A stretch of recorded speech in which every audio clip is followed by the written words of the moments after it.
الحمد لوليه والصلاة على نبيه.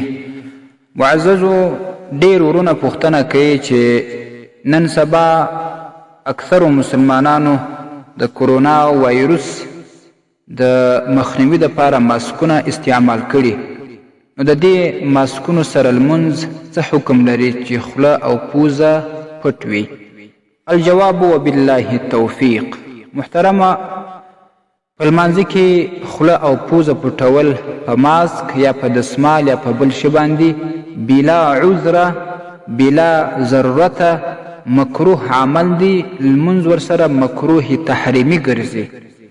لیکن فقهای کرام لیکي چې کله یو ضرورت پیر سي او عذر پیر سي بیا جواز لري. دا په هغه صورت کې کراهیت موجودیږي چې کله عذر نه وي، بلا عذر څوک پوزه او خوله پټوي. امام سرخسی رحمه الله په المبسوط کې وایي ويكره في الصلاة تغطية الفم. په لمانځه کې پوزه پټول مکروه دي لحديث أبي هريرة رضي الله عنه. د وجد أبي هريرة رضي الله عنه دا حديثة هغه وایي أن النبي صلى الله عليه وسلم نهى أن يغطي الرجل فاه في الصلاة. د دې څخه منع وفرمایل چې یو څوک دی یعنی لمونځ کوونکی دی په لمانځه کې خوله او پوزه نه پټوي، ځکه وفيه تشبه بالمجوس في عبادتهم.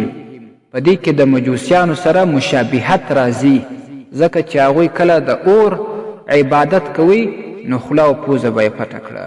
نو د عذر په وجه باندې چې نن سبا د کرونا وایروس مهلکه ناروغي ده، د دې د خطرې په وجه باندې ماسک استعمالول لمونځ ورسره کول جواز لري.